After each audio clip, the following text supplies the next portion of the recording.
distinguished guests, brothers and sisters, ladies and gentlemen, friends and enemies.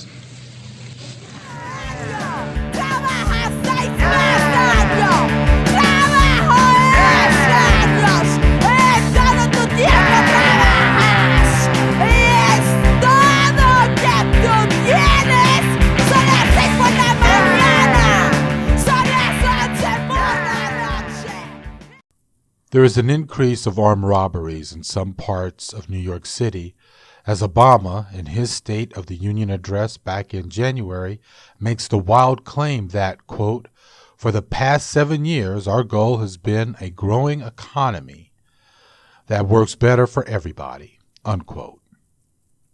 Obama, had he not been like any other president and be truthful, should have told us who the economy has only been working for. Certainly not those who lost jobs and homes in 2007 and have had to take lower wage jobs if they've been able to find new income to begin with.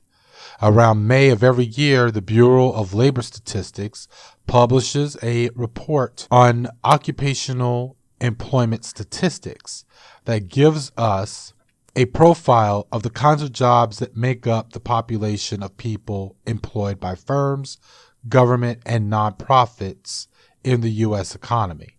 The statistics appear 1 year later than the data are collected, so the most current available information is from May of 2014.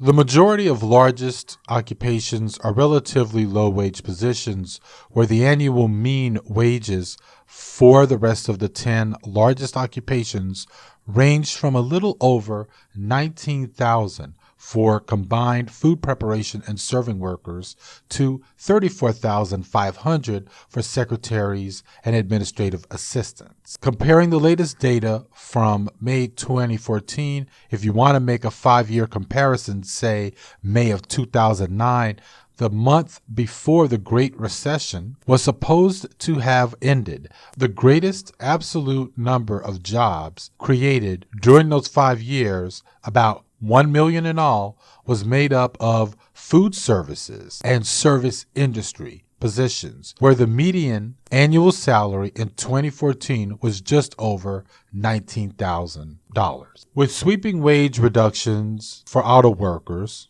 one of the last major layers of America's industries imposed by Obama's auto task force, and austerity, school closures, pension cuts, and attacks on health benefits for millions of working people under Obamacare, we are still left with a bleak picture across the country and really the world for people who are poor or must work for a living. So, to speak directly to the scores of followers and zombies of the ruling class, when they bring up recycled talking points and do their moral grandstanding targeting poor people, come back at them with the findings of a study that's been talked about for the past 3 years by authors Anandi Mani, Sendhu Mullainathan, Eldar Shafir, Jiaying Zhao, who all authored a research article titled "Poverty Impedes Cognitive Function." The link to the PDF is in the low bar. Now I'm going to quote from the opening of the article. A variety of the studies point to a correlation between poverty and counterproductive behavior.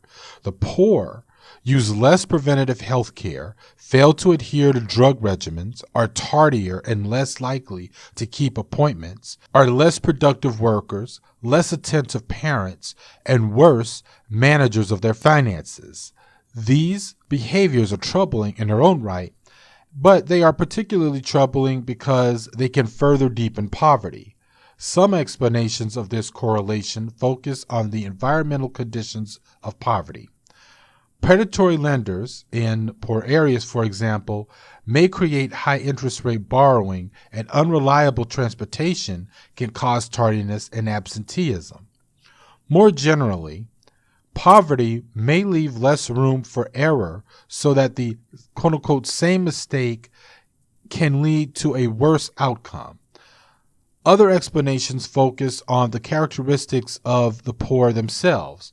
Lower levels of formal education, for example, may create misunderstandings about contract terms, and less parental attention may influence the next generation's parenting style. End quote.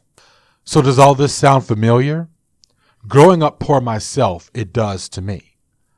I have seen some of these mistakes made by not only my neighbors and people closest to me, but even my mother, especially the money spent when the holidays came and there were bills still due. The priorities were out of whack, but then again, capitalism is more than an economic system.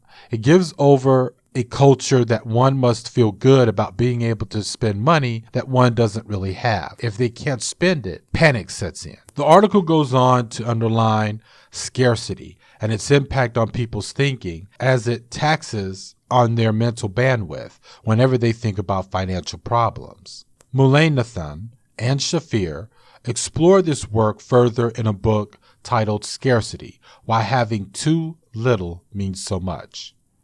The article from CityLab, also in the low bar, gives us some insight to this as well. Now, this seemingly unrelated data paints the harsh and realistic landscape of the people often judged as immoral or making bad choices. It's coupled with families who are faced with these hardships with only one parent.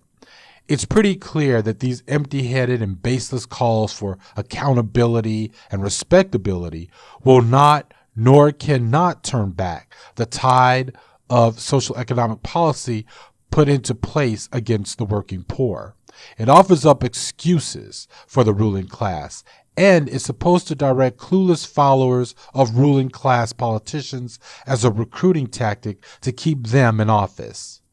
At the end of the day, know that all those you come across, whether it's the Meatverse, social networks, or social media, that they are either dupes of the ruling class, pointing at the specters and straw men of accountability and respectability as answers that actually run counter to real issues, or they are social injustice agents, apologizing for their masters, who are the true creators of today's crisis. We need to see that revolution and overthrow of the current system is the only solution. Those who stand in the way should be in the crosshairs as well.